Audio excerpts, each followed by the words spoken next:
You're listening to iCannabisRadio.com.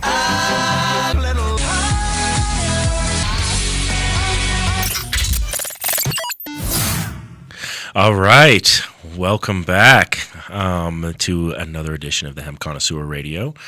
As always, I'm David Madalena. Joining me in the studio today is one of my favorite people in the cannabis industry and one of my best friends, Mr. Jason Brown. How you doing today, Jay? Doing good. Thanks for having me on. Yeah, I'm so happy to finally get you on here, actually. Now, Samantha is going to be joining us today with, I guess, a surprise guest. So she'll be coming in late as usual. But, before we get into that, first I want to introduce who Jay Brown is. I said Jason Brown, but we always call you Jay Brown.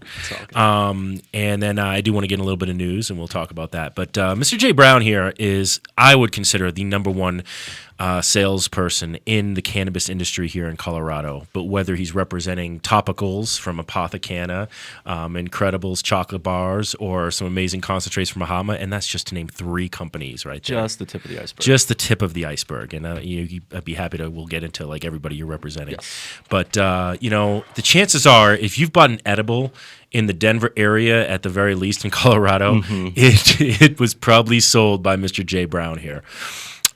So we're going to get into a little bit about what's going on in the edible front now that recreationals come in, because I know there's a lot of really cool stuff to go into. Yes. Like always, it's crazy, right? I know. But before we do that, I do want to get into a little bit of the news. Try to do a little bit of structure sometimes on the show.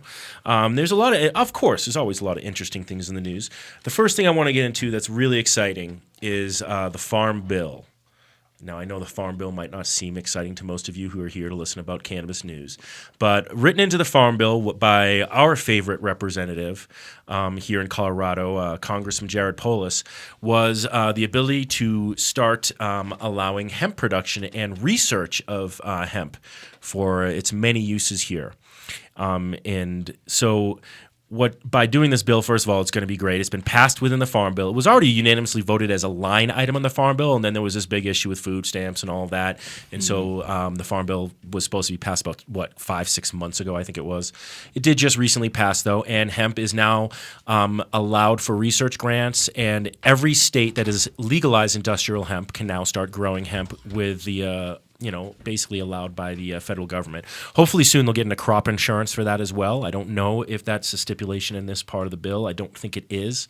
Baby steps. But now there are 9 states that have legalized industrial hemp, including Colorado and Washington, both recreational states for marijuana as well. And so now these states are all kind of given the go-ahead to start growing hemp. Now, every other state besides Colorado legalized hemp with the caveat that, it's legal here as soon as the federal government legalizes it, which is in my way a little bit of a puss out. It's like, we're legalizing it here, but until the feds say it's legal, it's not legal. It's like, once the feds say it's legal, you didn't even have to do that bill anyway because it's legal. Colorado, love our state, is the only state that said, we're legalizing it, a la Amendment 64. And we don't really care what the federal government says. We're going to start growing it. And we did already have Ryan Laughlin grew the first 50 acres of hemp this past summer. And so now this is just a nice thing. This is a big go-ahead for hemp. And Miss Samantha is just joining us right now, and all our dogs are getting all excited for the moment. Yeah, sure. And we have Shawn. I'm sorry. Coleman. I knew I was right. I just was. Lobbyist extraordinaire is joining us as well. And Samantha, we were just talking about the fact that the Farm Bill and hemp, and we were going into all that. Which, if it wasn't for Shawn Coleman's awesome former boss, Congressman Polis. That's right. I was just speaking about Jared Polis and how awesome he is. Well, my thing is like. But can I take a moment of personal privilege? I know I'm an unannounced, unofficial guest, but you are talking about. In my view, and should be the view of anybody in is this one on? Yeah. Sorry. Yeah, I can hear you great. And anyone in the Colorado cannabis community should be their favorite member, their favorite elected official in the state. Oh, and I think he is. Well, look, there's no one that has been so consistently and aggressively an advocate for fair treatment of this industry. Not special treatment, not extra, just fair, right? Just fair treatment. And when you look at certain other elected officials in the state, who you would think would be natural allies because they are so-called liberals or so-called Democrats. One has to say, if I'm going to vote for Jared Polis on the grounds that he believes in what I believe when it comes to cannabis policy, how can I bring myself to then also vote for some other Democrats and Republicans in this state? Right? Aren't I cheapening my vote for Jared Polis by saying that, well, yeah, these other Democrats that are not on the right side of marijuana policy, sure, I can re-elect them. So you're trying to say it's not as important to keep Democrats in power as important as it is to like send a message with your vote about who actually is in line with your cannabis interests? That's exactly right. I think what we have as an obligation as a movement to actually make sure the ball is being moved forward.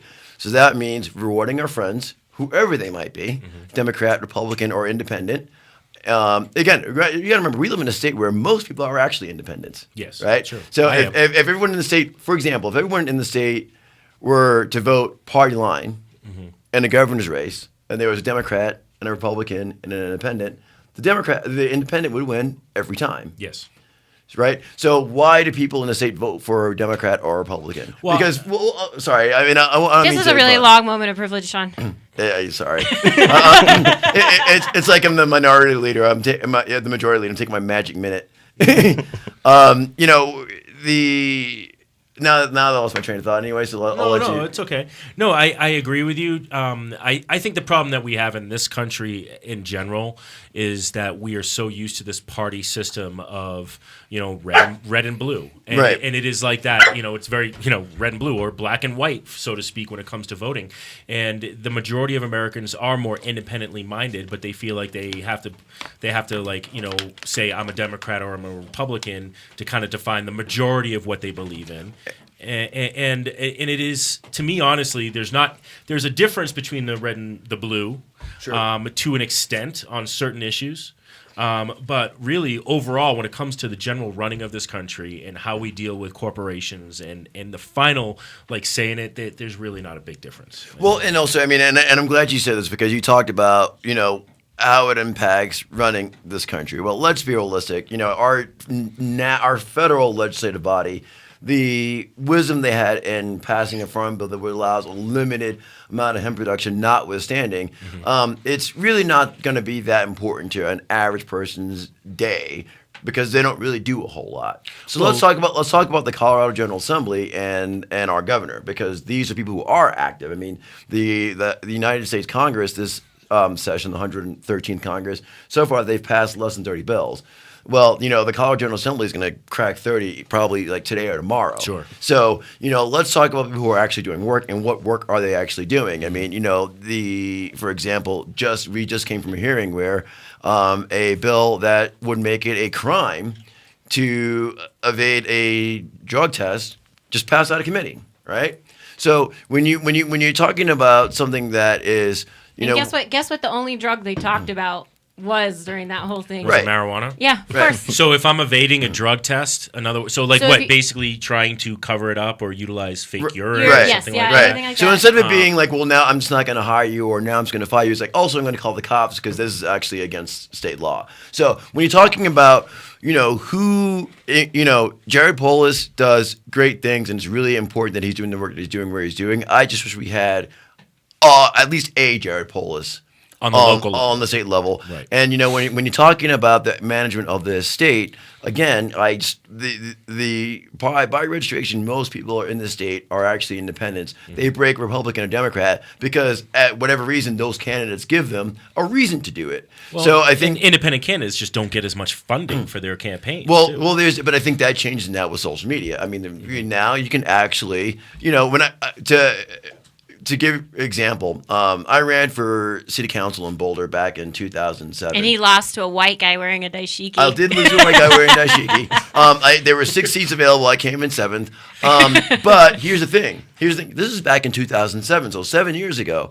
What I got was the highest number of votes per dollar spent because my campaign cost about $1,000. And this is the early days of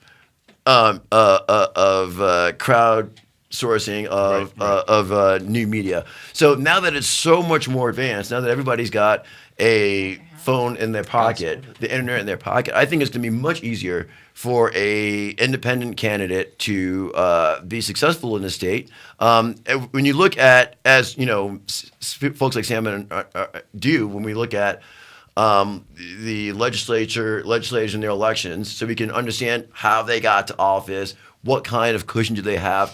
Are they in a swing seat? Are they somewhere where they can be a little more aggressive because they're comfortable? Well, what you'll see is in this, in the 2012 election, a lot of members were in three-way races. A lot. It was. I don't know if I would quite say that it wasn't still just the exception, it wasn't the rule. But thinking off the top of my head, it's real close, particularly in more rural parts of the state. So, when you go back to our last gubernatorial race, again, it was a three-way race.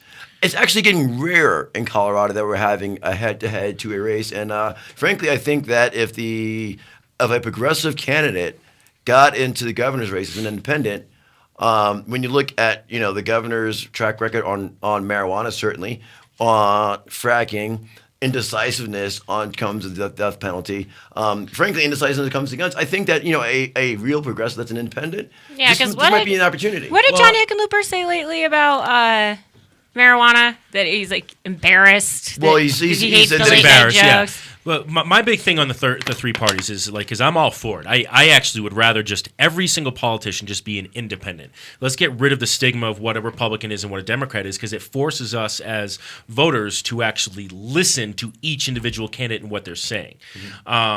Because there might be some people that would be on the Republican side of things, but then when you hear them actually talk issue by issue, if they're not having to hold to a party standard, that they might actually come out and be like their own individual, and that's the whole point of independence. The problem I have with it, though, is when you bring in an independent, say we bring in a progressive independent in the state to run for governor, like you're saying, Shawn, there's going to be a little bit of a dilution as to, he's going to be taking votes from the Democrat, and the Democrat's going to take some votes from what he might have gotten. So the only way, in my opinion, to have that is to have a runoff election after that. Well, we'll look exactly the example, because last time we had a gubernatorial election, we had on the right side of the aisle was where the division was. So you had Dan Mays, who was a Republican. Dan Mays. He was a Republican gubernatorial candidate. Yeah. Did you read his book? Which book? The one that he wrote. It was Why amazing. would I ever do that? It was amazing because it was epic. So you had Dan Mays, who was the actual, major party Republican candidate who came in third. Tancredo running on the American Constitution Party. He got, I think he cracked 30. So, combined, it was a pretty close race, actually. Between it wasn't like the governor won decisively. So the question is, if it's becoming the pattern in Colorado that you have a third candidate.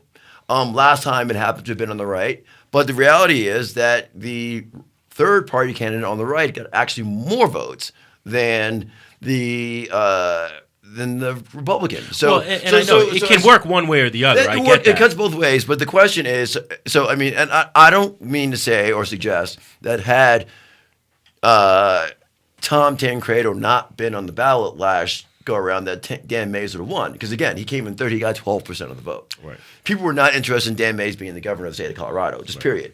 Dan Mays almost caused us to have a legitimate third party in Colorado, because our rules stipulate that if any of the major party candidates get less than 10% of the vote, 10% of the vote or less, that they're immediately relegated back to a minor party status, and so they lose out on primary stuff. They're not allowed to caucus.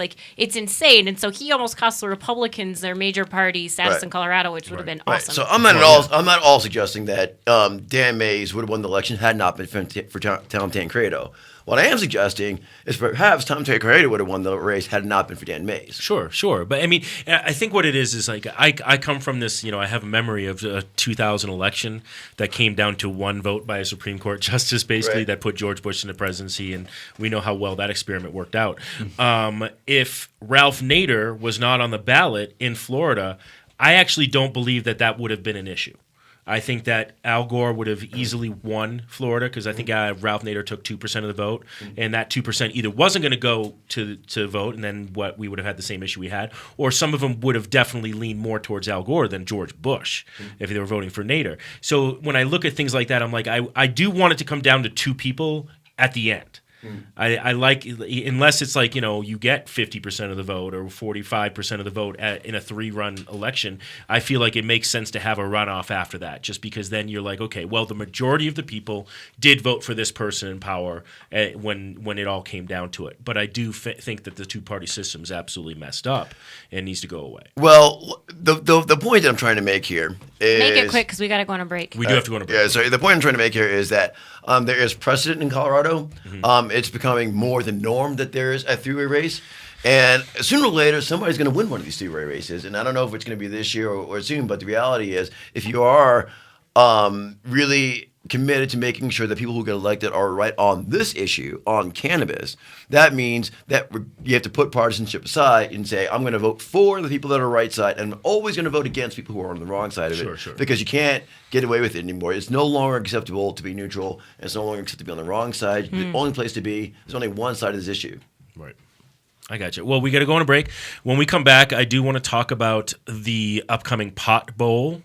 And it might as well be called the Pot Bowl because Super Bowl. Oh, the Super Bowl because we have both recreational states. Oh my God, I've been over that. And That is so 3 weeks there is ago. a war of marketing going on right now, and that's why I want to talk about. Oh, the MPP. Yeah. So we'll be back in just a moment. All right. CounterPunch is a delicious and effective medical marijuana beverage proudly made right here in Colorado. Each bottle is freshly infused with 100% pure flower extract from the highest grade marijuana plants available today. Using proprietary extraction methods, every bottle of CounterPunch is consistently and reliably infused with an exact milligram dosage that you can count on to relieve your symptoms each and every time. CounterPunch is delicious. There's never any medicine-y taste. We use only 100% cannabis flowers. No trim or byproducts are ever used in CounterPunch. It does not require refrigeration and comes in convenient, resealable multi-dose bottles from 60 milligrams to 200 milligrams. We have drinks with dosage that works best for you. CounterPunch is available in a variety of delicious flavors like black cherry, watermelon, pineapple mango, and blue raspberry. And we now have strain-specific beverages available just for you. CounterPunch is delicious, convenient, consistent, and effective. Give it a try and experience the CounterPunch difference. Call Connoisseur at 1-800-420-5757 for all your insurance needs. Connoisseur understands the risks you face each day, and we are there to protect your business and your investment. Since 2010, Connoisseur has been serving the cannabis industry nationwide. Call Connoisseur at 1-800-420-5757 or visit us on the web at connoisseur.com to learn more about our insurance and risk management services. Proud member of the NCIA. I'm Gary Johnson, and you're listening to iCannabis Radio, and I want to say, talk it up, Colorado. Okay, so we're back, and joining me in the studio today is my good friend Jason Brown, #1 salesperson from MIPS here in Colorado. That's I know. I'm excited to talk about MIPS. We are going to be talking about some MIPS. Of course, the lovely Samantha Walsh. Edible banners. And lobbyist extraordinaire Shawn Coleman is here as well. I want to talk about the Pot Bowl. Or Weed Bowl, Cannabis Bowl, the Cannibal. Let's call it the Cannibal. Why can't we just call it the Super Bowl? Because that's what I'm going to be enjoying. We can call it the Super Bowl. I think, we can call it the Super Bowl. Amaze Bowl. Or as Stephen Colbert calls it, the Superb Owl because of copyright infringement. You're actually not supposed to say Super Bowl if you're certain entities because you can get in trouble for copyright infringement. Are you serious? I'm dead serious. The NFL That's why you look at everybody calling it the big game. So we're going to call it the Cannibal. Just to cover our asses today. Cannibal. It sounds like cannibal, like you're gonna eat some. Yeah. Well, so first of all, our friend Mason Tavert and the Marijuana Policy Project over there. I'm gonna be sharing an office space with him. That's really great news. That's nice. We'll share that later. Hey. This is all this is Shawn, by the way. He's just mean to me the whole time. Marijuana Policy Project has been putting ads like they did on opening day here, right outside of Invesco. No, it's not even Invesco. It's Sports Authority. We're going to just call it Mile High Stadium. Yeah. Okay. Yeah, simple. We don't do corporate slaves. We're not corporate slaves. We're calling it Mile High. Yeah, sure. And they did one talking about the fact that it's a safer alternative than alcohol for athletes. And now we're seeing a momentum going on where, the Commissioner, Roger Goodell, and we talked about this last week, has said that he basically alludes to the fact that there's new technologies in medicine and he is not ruling out marijuana as a medicine for athletes in states that are legal. They haven't said yes to it, but they're definitely saying we're looking at the movement and the momentum of marijuana. You know, you got to read between the lines in these statements. I mean, come on. I mean, like, just the CBD alone that could help for these concussions and these head injuries. I mean, it's bad enough that the NFL has a huge PR problem when it comes to the concussions and how they've been covering up. They just paid out a huge, several $100 million lawsuit to a bunch of former NFL players because they were hiding, or they're about to. Yeah, it just got settled.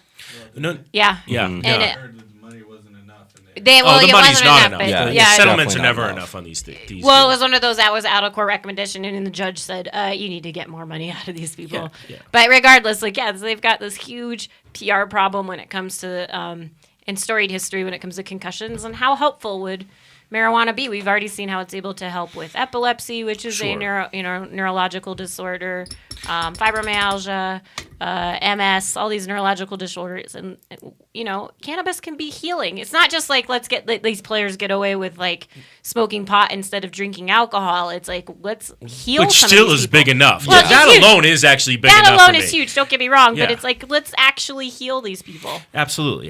So Marijuana Policy Project does a great job of PR for helping promote education and awareness for cannabis, and they do have some billboards going on around Jersey, in the area of the stadium to promote that.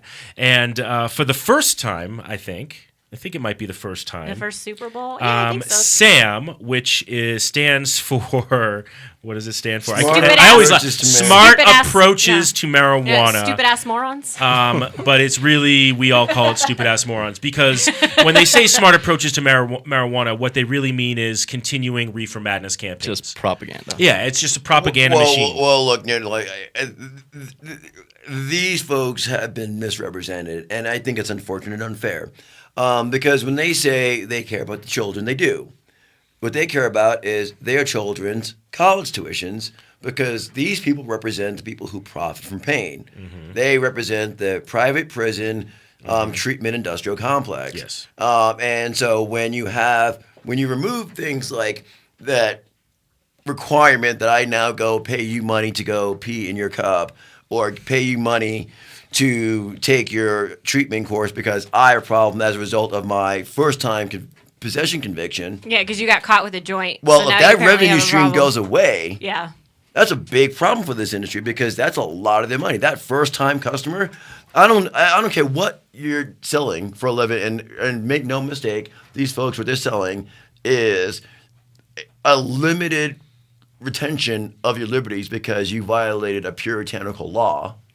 Let's be clear about what they're selling. You can't lose your first-time customer, right?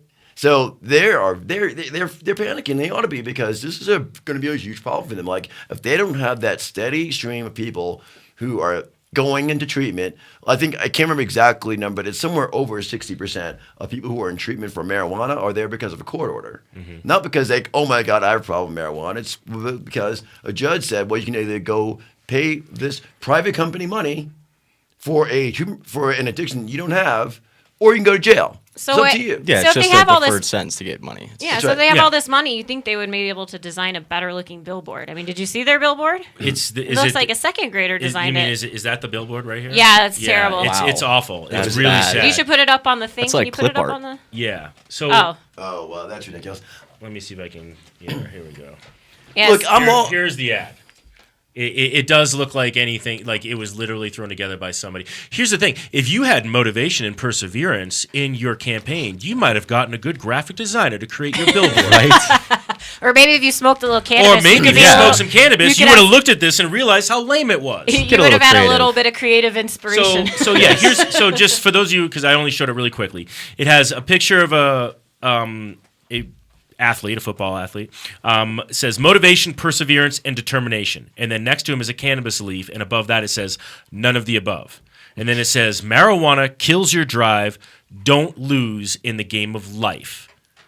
and then to learn Man, about. that is straight out of 6th grade dare stuff, right? It really is, and it's like, I mean, and I'm sorry, I'm really like, to some extent, you have to laugh at these guys, but you got to kind of take offense because they're basically saying that if you smoke cannabis, you're losing at life. Yeah, like Michael Phelps. I mean, yeah, or those of us in this room who we have lobbyists out there that are working. Actually, I don't know, can't speak for you, Shawn, if you smoke cannabis or not. But why wouldn't I? Well, there you go. Responsible adult. So,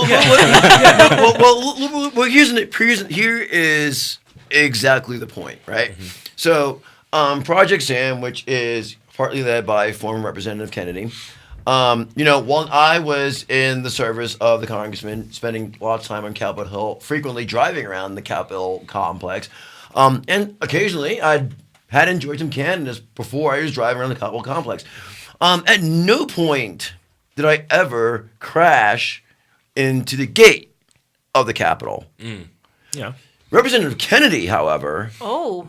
The actual representative who is quoted. Patrick Kennedy. Yeah, he's quoted as saying that. Yeah. Which, look, I feel terrible that he was addicted to prescription pharmaceutical drugs. Sure. I feel terrible when anybody is addicted to prescription drugs. Yeah. I myself might have been addicted to prescription drugs had I not, by just accident in college, decided that instead that I was going to decide to, hang out with the kids who were smoking pot and did. And then my migraines magically went away. So I no longer was taking the pharmaceutical drugs I've been addicted to up until that point. Right. So, the former representative's opinions notwithstanding, I think that he is certainly going to need to address before he talks about what other people's behaviors are.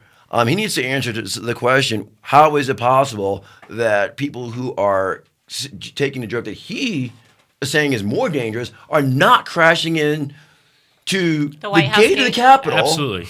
When he himself is, as an elected member of the United States House of Representatives, crashing in to the Capitol on his way to vote because of a cocktail of pharmaceutical drugs that he was under the influence of. Well, and I think that's the first question anyone should ask him. It is pretty crazy. And he is quoted as saying, it is not a safe drug, especially for kids, and we need to reiterate the message to coaches, parents, players, and teens alike that it has no place in football. Now, look, we're not saying it has a place in football. I mean, Marijuana Policy Project is not saying, hey, dude, go ahead and have a joint while you're sitting in the huddle. I mean, that's not the point.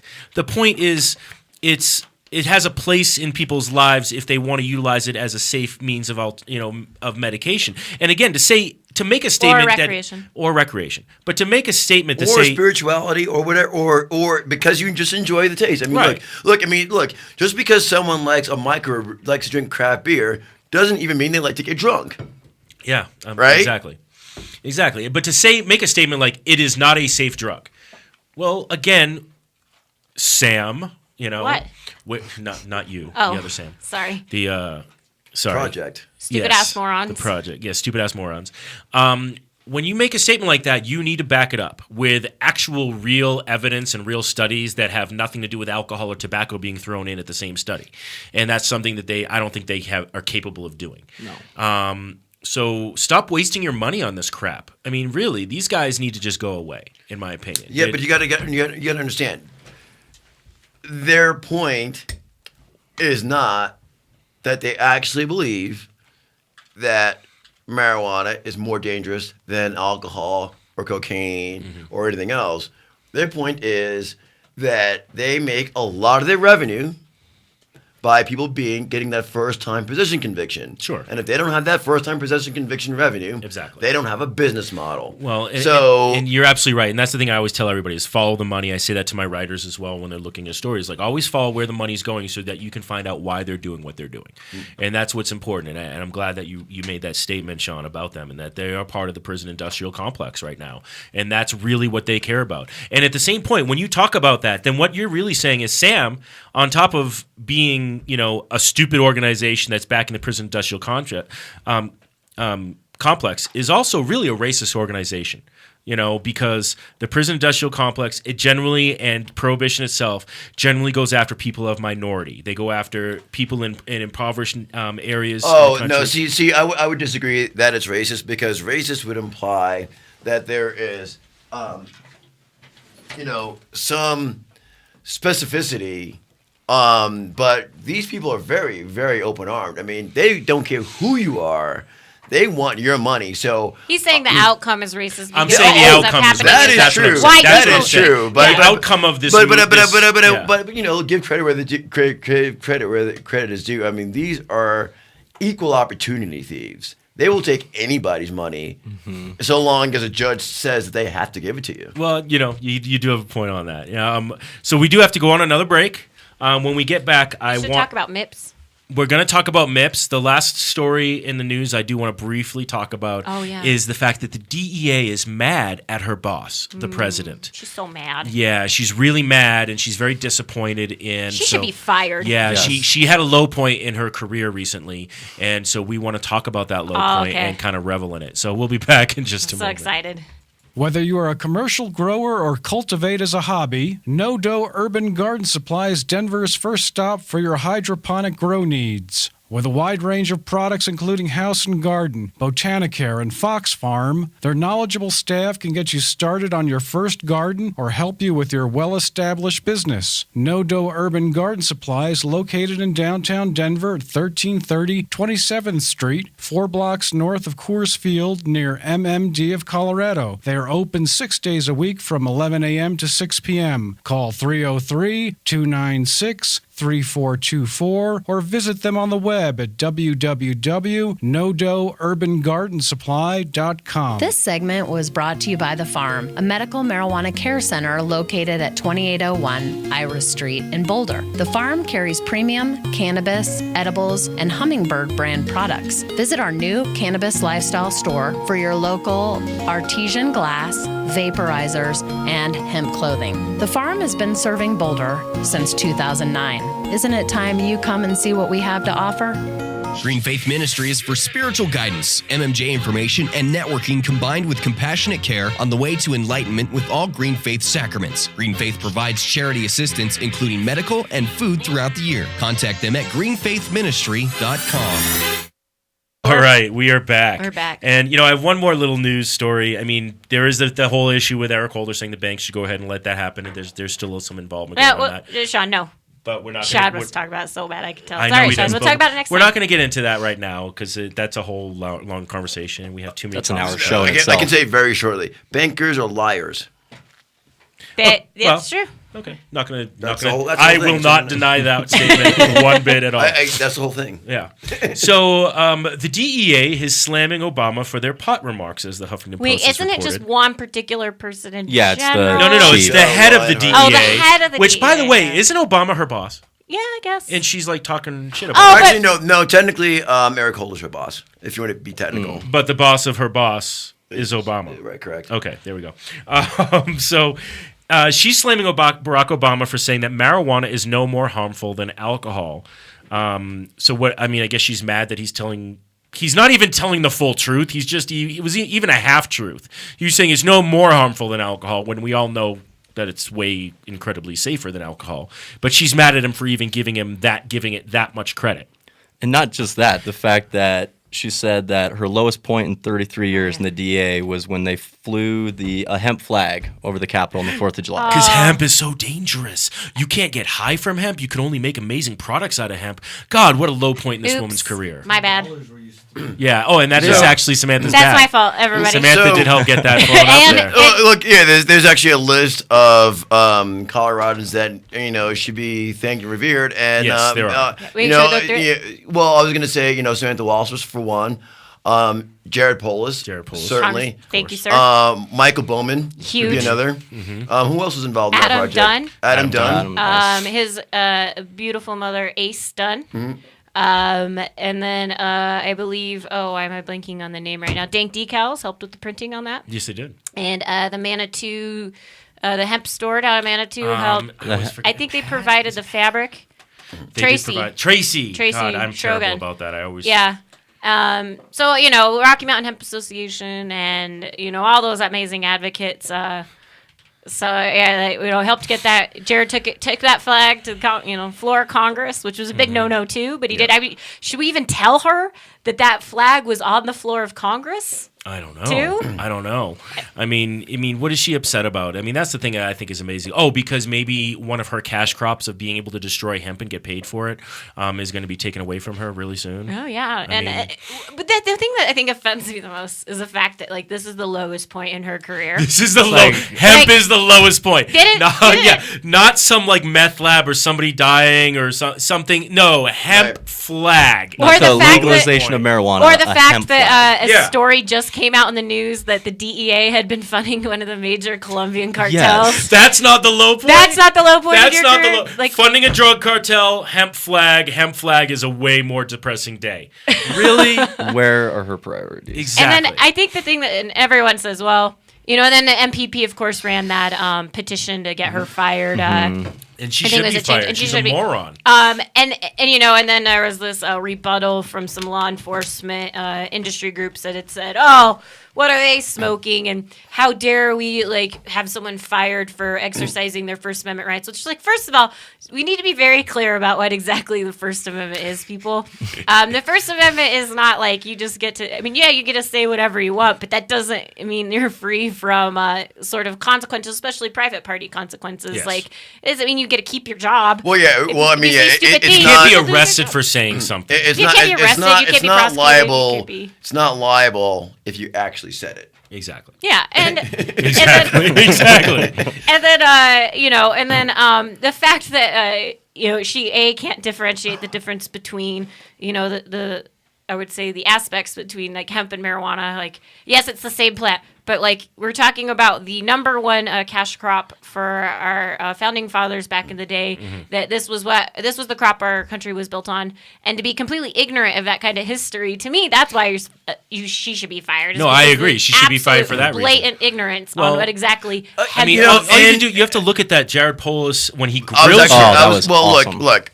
I was actually going to talk exactly about that. This is like Jared Polis hour for some reason. And well, it should be the Jared. Well, look, you know, I'll quickly say that the elected officials that should be revered, we should revere them. Absolutely. That's how the other ones know that they're doing the wrong thing. So yeah, it should be Jared Polis hour every hour. That said, I actually have a little bit of sympathy for Michelle Weinhardt, the director of the DEA, because her job is impossible, right? I mean, when she was at that hearing, I mean, what was she going to say that was consistent with the job that she has to do? That was also the truth. But that's impossible. But therein lies the problem of government. Oh, I agree. I mean, absolutely. When she's grilled for that, and she should have answered everything truthfully, because now we would have policy shifts. No. So she had to do her job, and she should have done her job. This is, you know, granted, she's the one who said what she said, and I'm not saying that she was very artful, but but people in bureaucracies and politicians say unartful things all the time. Yeah. The question is, the question is, if you say something that is unartful, whose responsibility is the underlying policy? And the underlying policy that responsibility lies with the president and the Congress. So, do I agree with anything she said? No. But do I think she has one of the hardest jobs in the world right now? Absolutely. Because so does that take away though? Because one of two things is true, right? Either she's just trying to do her job, and she knows what she's saying is ridiculous, but she's got to do it anyway. Right? That's one thing that could be true. Yeah. Or she actually believes in what she's saying. Now, if she actually believes in what she's saying, I think that's grounds to fire her, because that's ridiculous, because that's not consistent with science. However, to the extent that she must do the job that she's been hired and appointed to do, when you have to say, okay, that was what she said is a symptom, the disease is Congress. But just so we can't give Congress a pass because she said something wrong. So okay, she said something wrong. Congress, you need to actually fix it because she's just doing what you said. I do agree with that statement. I absolutely agree. Well, with that. I don't agree with that statement, because don't you think that her job is to be as the head of the DEA is to set priorities yeah. And to say like, listen, hey, we spend this much of our money and our budget on a drug that, in my opinion, like put a policy, like, come on, that's why you're put into that job is that to is give true. I mean, she is the head. She does have that power. That is she? Okay. So she has prosecutorial and investigatory discretion. Right. She doesn't have policy discretion. That's for the Office of National Drug Control Policy. So if you want to fire anybody, you fire Gil Kolakowski, right? But really, the problem is the president and the Congress. Absolutely. And all of these side ventures, the visceral will we claim this person's head or that person's head by getting them fired for saying that's great and it feels good, but it doesn't solve the problem because the problem is Congress. So every time someone has the desire to fire a DEA head, a attorney general, a city attorney, and believe me, I'm always interested in firing somebody. Don't get me wrong. Oh, yeah. But every time you have the desire, they really need to focus energy on the root cause. And in this particular case, the root cause is the executive administration and the Congress. When you're talking about, local level stuff, if it's some city administration, well, that's the city council's fault, right? Oh, so you're saying that the problem with Boulder is not Tom Carr, but it's the fact that they haven't city council? The city council has decided that having him represent them is a good idea. That is a failure of leadership on their part, and that's where the blame is. Gotcha. Whatever. Well, listen, let's talk about MIPS. I was just going to say, we're going to talk about MIPS. I brought in my friend Jay to talk about it. So first of all, Jay, can we go into first of all, for those of you who don't know what we mean when we're talking about MIPS, we mean medically infused product licensed companies, which means any company that takes the raw form of cannabis and processes it and turns it into something else as a consumable. Edibles, topicals, concentrates, all that good stuff. Exactly. And which MIPS do you work for? I work for several. Work for Apothecana, Canning Cultivation, Incredibles, Mahatma, Julian Kate, Stanley and Kimbo, Solace Meds. Tons of great companies. And you do sales? Yeah, strictly sales. Awesome. Yep. We've been in the industry together really for a pretty long time. Actually, it's been 4 years now, hasn't it? Yeah, it's crazy to see how we both kind of started with the early days in your house with it was started Connect to in my Cannabis. House. Yes. And to kind of see where we all have grown is pretty cool. It is. It's crazy. So you kind of have your finger on the pulse of what's going on for MIPS out there. So kind of like give us a little bit of an update as to what the changes in recreational have done for you guys. Sure. Well, the biggest change for recreational is the packaging. It has to be in a child-proof, tamper-proof, resealable bag that leaves the center. And the big problem with the MIPS is that doesn't really exist for us. There's not an FDA-approved bag that we could really put our product into, and we wouldn't really feel comfortable putting it in a bag. Mm-hmm. And the centers are in kind of an awkward situation because they either have to buy these exit bags where there's only one company that's currently approved, and the prices are just ridiculous. Well, because you got a monopoly right now. Oh, it's just insane. And so the centers they're in a tough spot of either do they get the exit bags so they could have the edibles fit in there with their flour, their concentrates, all that good stuff, or they just stick to what they've been doing with the medicine bottles. And so a lot of MIPS, we can't put our products inside a medicine bottle. No. It's impossible. Right. For especially like Incredibles, we have to break up every little piece of a chocolate bar and throw in a medicine bottle. It just looks bad. It does. And so we've kind of been in a rough spot right now just trying to figure out what we need to do to really get that taken care of. Mm-hmm. So, but with medical, everything's the same. All the companies good to go on that. But with just recreational, trying to get compliant with that has been kind of an issue. So do they have to be in the resealable, child-proof packaging from MIP to retail center? No, that's the thing. The center has the option to have that. So if your product isn't in the child-proof, basically medicine bottle, and there's only a few MIPS out there that can fit their products in there, they're good to go. But you got other products and other companies that it's just impossible to fit all that product. I was at a Botanicare earlier today. Yes. And, because one of the things I think is important for center owners to understand is that once you put whatever you're selling into an exit package, it's fine. Mm-hmm. That's the answer, right? And what I think a lot of people also don't realize is that the exit packaging is a revenue center. Yes. So, so I think one of the things that people need to think about is like when you go to a microbrewery, right? When you have a growler, when you bring your growler back, you get a discount, and the growler probably has the brewery's name on it. So when I'm walking down the street, my growler, it says XYZ Beer Company, and now it's marketing. But I pay for the growler, and I have a financial incentive to bring it back because I get a discount if I bring it back. Exactly. That is exactly what an exit package is. It's your growler. So it's if you're a center and you don't want to be caught up in any snags from the MED saying this particular your container doesn't work for this reason or that, the way you solve this problem is that you just start selling exit packaging. Because it costs you nothing. Exactly. You have to look at it as an investment. You upcharge them, so you make your money back plus some. Is this like how grocery stores will do you can buy your little kind of like Whole Foods and lockable, stuff like that. But lockable. Right. But lockable. So I am actually... I have... Shawn brought an example. I did bring an example. So this is what... it's actually a couple of examples. So this is what... Botanicare uses. They have inside there are smaller ones, but this is their big edibles containers. Actually, you could keep things cool in here because but it's got a lock on it. And the reason why they do this at Botanicare is one because they always educate all of their customers at point of sale.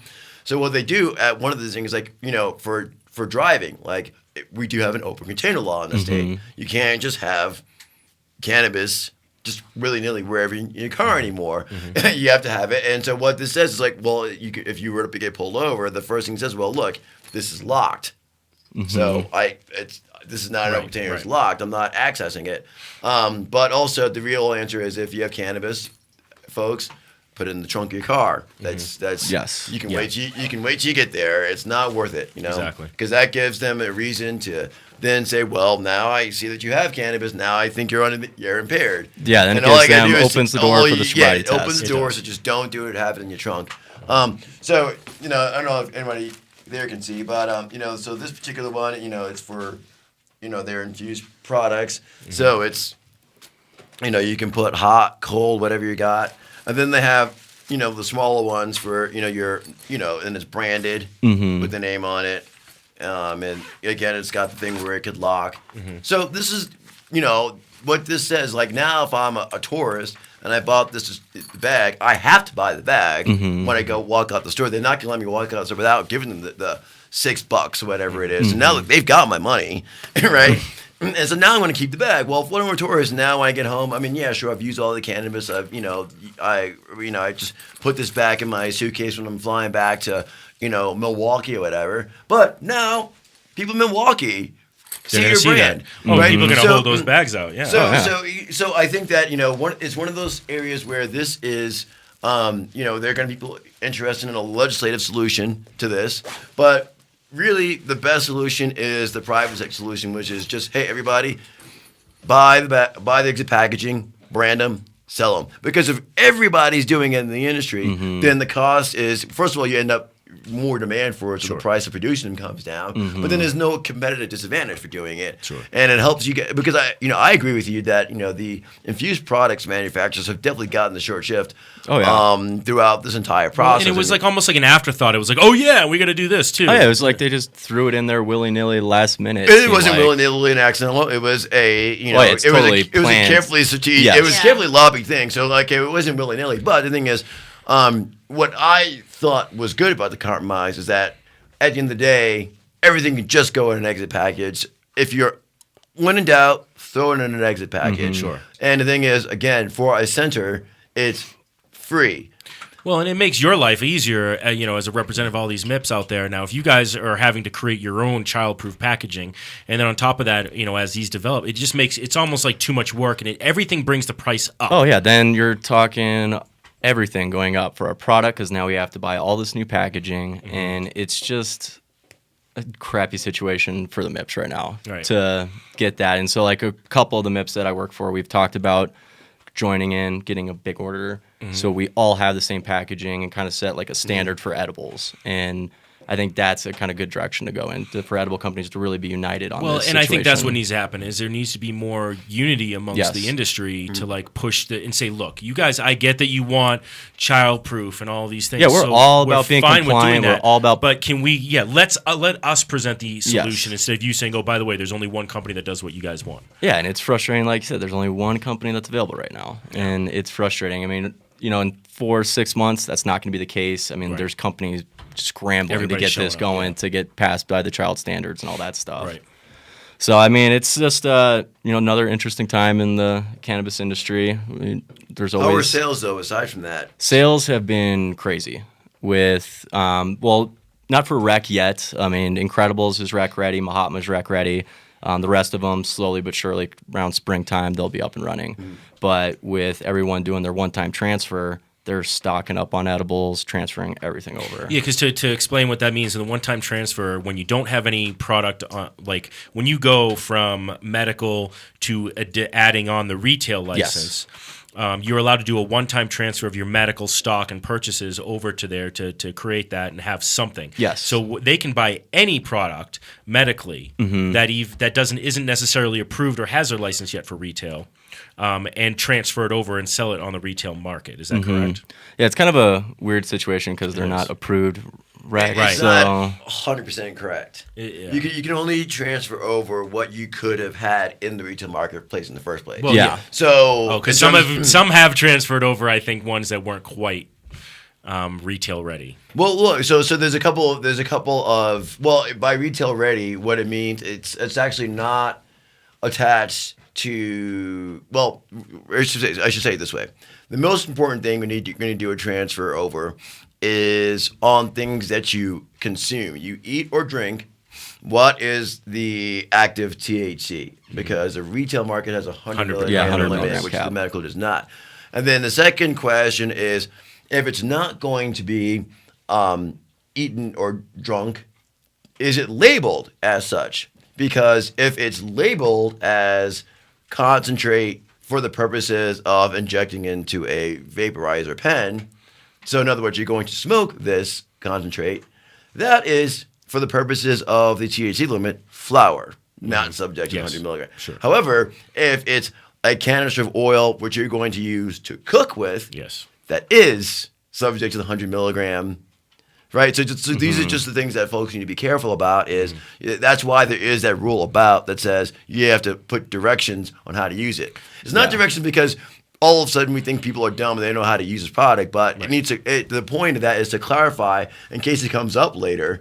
What this product was intended for, because that determines how and where you can sell it. Of course. Now, are you finding, Jay, that the companies you're representing are looking at the fact that if they're going to the retail market, are they just kind of saying, okay, from now on everything is limited to 100 milligrams, whether it's medical or non-medical, or are they still doing like a medical only dosage? No, we'll still have medical because I mean there's patients out there that need 200, 300 milligrams. So I mean it's going to stay the same for medical. Okay. I mean we'll see. I know they've been talking about changing some of the medical laws. So we'll see if they try and do a cap on that too. But that won't happen. Yeah, I can't see that happening. I don't see it happening either. You can't. We'll kill that. And they are trying to. There is Representative Frank McNulty has been talking about a ban on edibles and concentrates. Now, what is the argument behind this? The kids. Oh, it's the kids the again. Children, I'm sorry. The children, the babies. Look. I think there's a little more. No, it's the babies argument because the kids, they're scared about the kids getting these edibles. No, I don't want to talk about that. I want to talk about what's actually going on. So, I know exactly what's exactly. Yeah, no, and that's what I'm going to. I'm telling him what the argument. So that's their argument. So what's exactly going on here? Frank McNulty hates the Broncos and hates marijuana. As in former Speaker of the House, Frank McNulty, who lost the Republican majority because he prevented the Civil Unions Bill from going into effect. Frank McNulty, who is also former communications director for Focus on the Family. Well, seems like so he's a winner. It was an awful coincidence that the director of Focus on the Family has suddenly seen the light on medical marijuana. Right, and then when you look at Focus on the Family and all these folks and all of their very close ties to people in the pharmaceutical industry, and now all of a sudden, Focus on the Family has come around on magically come around on medical marijuana. Well, certainly if it's medical, it should be in a pill. Mm-hmm. And one of the things that our industry always says, like, well, yeah, when you're talking about if it's medical, you have to smoke it. That cognitive dissonance, which we've addressed through the edibles marketplace. Well, if you get rid of the edibles marketplace, right? All you have is vaporizing. Well, that's still smoking. So you want a concentrate, which they want to get rid of. So you definitely want to then. So then the only alternative would be, well, if you don't want to smoke it, then I guess you need to take it in this pill form, which we can conveniently provide for you. Which even Focus on the Family says is a good idea. Oh yeah, of course. So, everybody likes pills. I mean, it's funny because so my girlfriend's stepfather, I gave him some actual Incredibles. Nice. And he loved them, and he was like, "Oh, it works really well," and he's like, "And they taste good." He's like, "But can't I just get it in a pill?" And we do have Incredipills.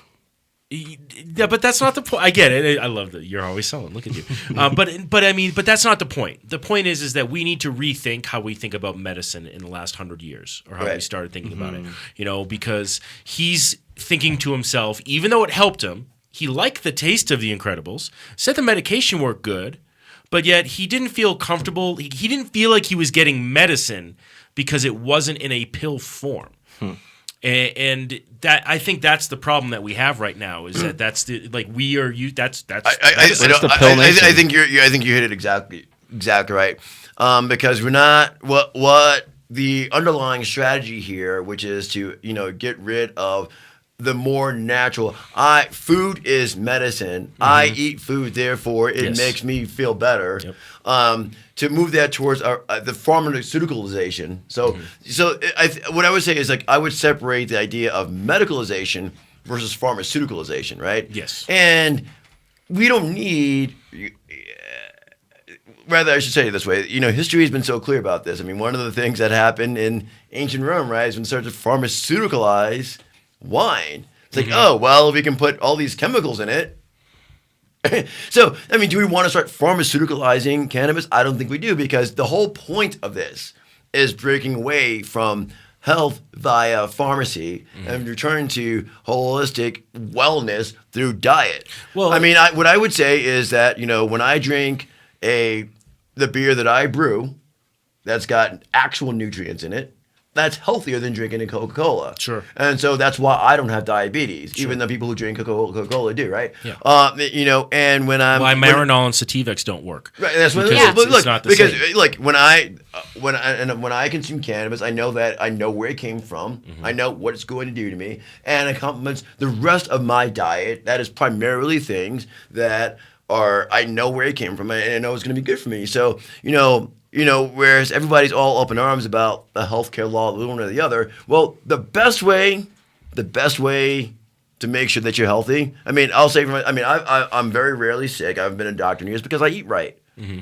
It's so simple, and so you don't need pharmaceuticalized anything if you are actually treating your body well from the beginning. Which, you're also touching on a good point, David, and Shawn, these Marinol pills and the Sativex don't work because they make people feel sick and terrible, because you're not getting there's all these aspects of the cannabis plant that, aren't necessarily, it's not all THC. It's not just the CBD. No, but there's a synergistic, relationship between all the cannabinoids. And the terpenes now they're finding out offer a lot of benefits, and you can't that stuff's fascinating. I'd explain to me best really one way, which was that Eastern medicine is good for general health, and Western medicine is really only good for catastrophic stuff, right? So our goal is to get you to catastrophic, so that we can actually step in. It's true though, because I looked at, I have a baby on the way, and congratulations, so, thank you, and I looked at, I watched. You're showing quite well. Thank you. You're welcome. And we watched this documentary, The Business of Being Born, and it was interesting how there's so many parallels across Western medicine, no matter where it goes. So in The Business of Being Born, they talk about a lot of things. And a lot of things that don't make sense to, I think, most of us when we look at how, women give birth and, they put their feet up and they're in stirrups and they're pushing a baby up against gravity, which makes absolutely no sense to me whatsoever. Well, I'm not you being the only person who's actually had a baby here. Oh, that's true. I actually did do that. You did do that. It was great. But we're seeing, we see that we actually have the highest instances of cesarean sections here. Why? It's because they've put it on a time schedule. It's on a time schedule. Yeah, personally with me, they're like, oh, well, you were supposed to have I was supposed to have had Riley by this date. We'll give you 72 hours. We don't have it by 72 hours. We're going to put you in the hospital. We're going to give you a suppository of what is it? The K. It's one that begins with a K. It's I can't remember what it is, but it induces pregnancy. Well, there's induces also labor. another one called Pitocin that does it, and there's what they potassium. That's what it is. Potassium. Yeah. They give you a shot of potassium. That's interesting. You were thinking K because that's the chemical yeah, thing. chemical K, yeah. Yeah. But that's the thing is, so you're right. But they're on a time schedule. They say potassium. the majority of C-sections happen at 4 o'clock and 10 p.m. And the reasoning why is 4 o'clock is right before they want to leave to go home for work. Yep. So the doctors go, okay, we're going to time to induce and make this happen. They'll do it. That's C-sections because inducement doesn't mean it's going to happen in the next hour still. And then at 10 o'clock is because they don't want to be up all night. Yeah, with me, they gave me the potassium at night. And then, of course, that triggered all my labor. And, you expect me to, get some sleep. And then they drugged me up on morphine. Oh, okay, you need some sleep. We're going to drug you up on morphine. Right. And then I got my epidural at 4 a.m.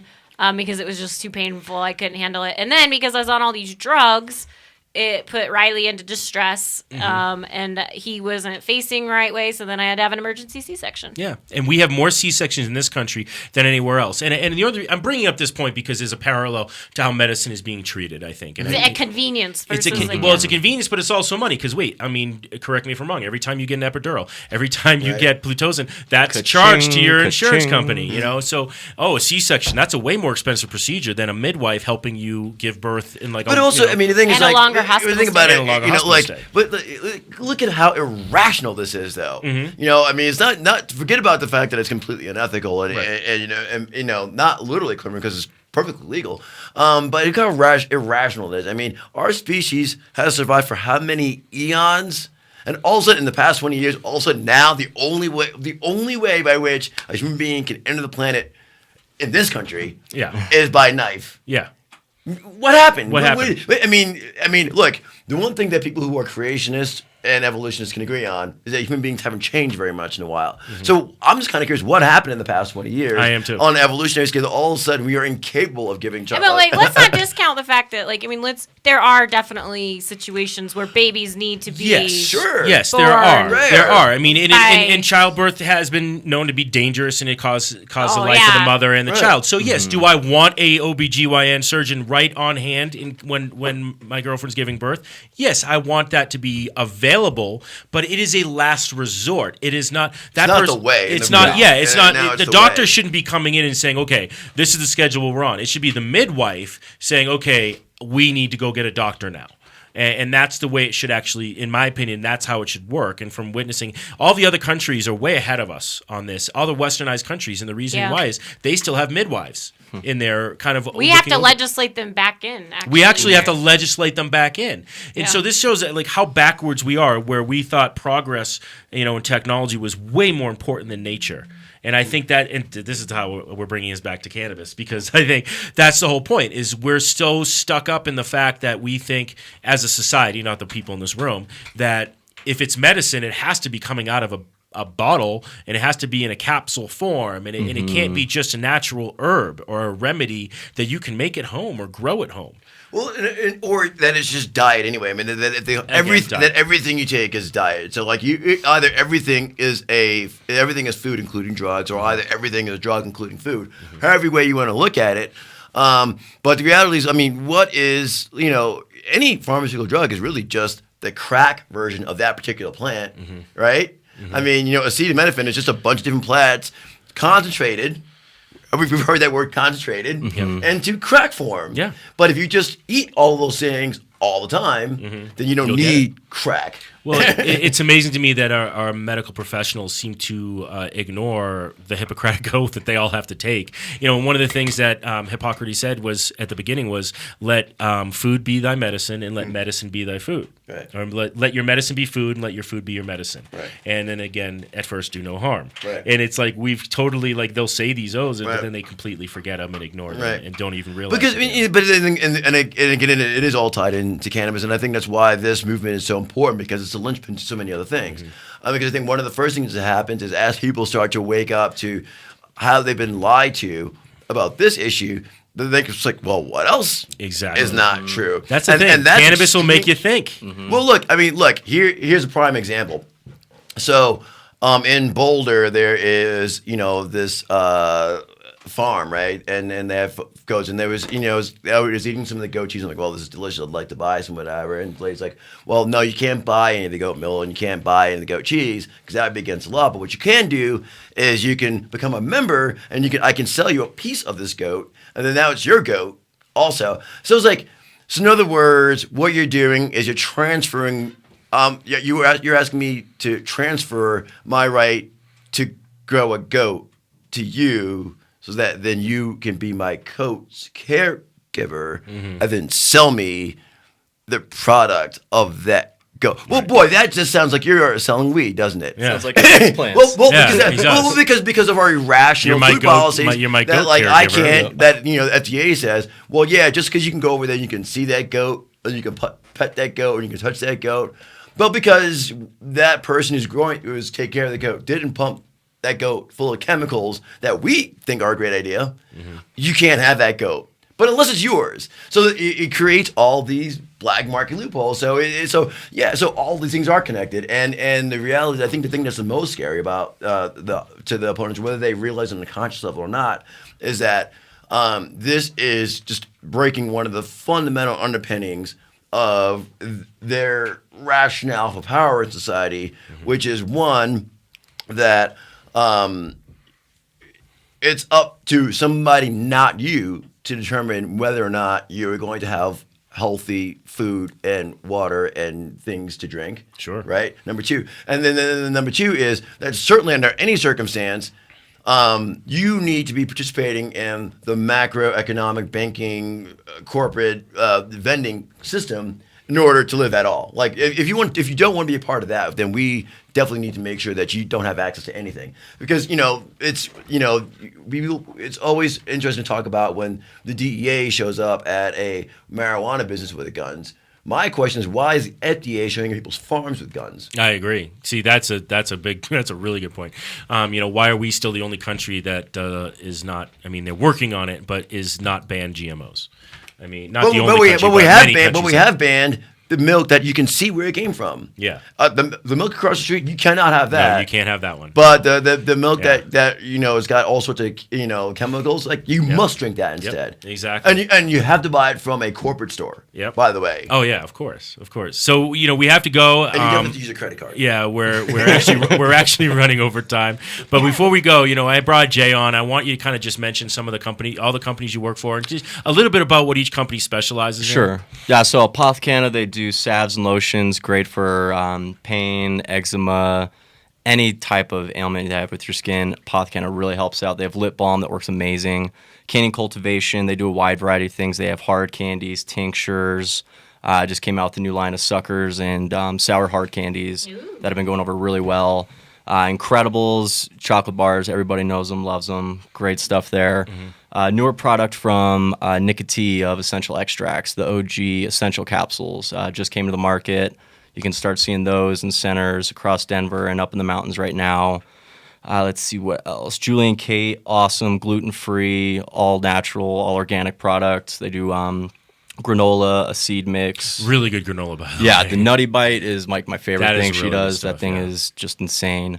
A Kimbo, 2 award-winning in the High Times Cannabis Cup for their Pecana bar and their brownie. Pecana bars, good. Yeah. Yeah, those things are dangerous. They're too good. They're very too good. Who else we got? Sweet Stone Candy, the gummy bears, hard candies, become a huge here in Colorado. Top Shelf Extracts and Mahatma, 2 of the best concentrate Yeah, companies in the Mahatma game. took home the grand Cleaned up. award. Yeah, they did a great job at the Hemp Connoisseur Championship. They were definitely, huge accolades for those guys. Mm-hmm. Did you get everybody? Hopefully, I don't want you to make. I don't want Solace Meds with the chai high Oh, teas. dude, the chai high tea. That is the strongest. Yes. So, did he go down to 100 milligrams for that reason? I'm Is he gonna going to check with him on that. I'm not sure. The chai high teas are like 300. Well, that's the other thing with the old They're childproof so thing with good. drinks. It's a weird situation with It drinks is. for the It is. childproof. Yeah, and that's going to be a hard resealable. one. But see, here's my thing. Beer, vodka, that's not childproof. Yeah, how is this like regulated like alcohol? Yeah, seriously. And that No, stuff it's can not. It's regulated like medical marijuana, sort of. Kinda, or Sorta. and in some ways a little bit like plutonium. Yes. Just Well, no, that's how medical marijuana is regulated. Right, you're right, And it retail is. is regulated sort of like medical. yeah, it's like nuclear materials sometimes. Is that everybody? I don't want to miss anyone. Yeah, I believe Okay, so. you're not going to get in trouble. Okay. Nah, All right. So first of all, I want to thank you for coming by, Yes, Jay. We thank definitely you. want to have you come back on again soon. Yes. We got to talk about Marijuana Madness. Yes. Because Incredibles is co-hosting that with us, and they are giving away for the best edible in Marijuana Madness this March. You may get a shot at having Incredibles make your product and making a little bit of royalties. I on will that. sell your product. Yeah, You and probably need judges for that. I'm really. we good will at have that. judges for that. We can talk about that. That's what But it's we're raffling our judges. So you buy tickets to Marijuana Madness. We'll pull your name out, and you get to possibly be a judge. For No, I want to do this. something way more corrupt and direct. Well, corrupt. We have to get some other companies on board, like Sam might have to, What? Yeah, sure. No, the No, other Sam, oh. stupid ass motherfuckers. Yeah. Stupid ass motherfuckers. Yeah.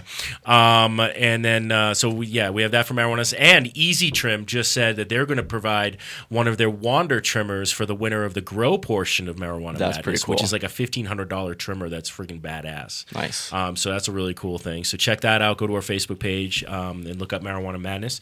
The new issue of the Hemp Connoisseur will be out by around this time next week. So definitely keep an eye out for that. And I want to thank Shawn Coleman for coming on, man. Yeah, We'll thanks definitely for have to having have me. you come back on again, man. No, I'm never bringing him back again. Yeah, that's because he ever. didn't let you talk. And Yeah, so, Shawn, that's you are actually welcome why. whenever you want. You know what? Fuck you guys. All right. I hate this. I quit. And again, thank my great producer Christian for coming by, and his dogs for keeping us entertained. Until next time, Eat more edibles. and peace, love, and Cannabis. hempiness. Sam's mad. Oh well.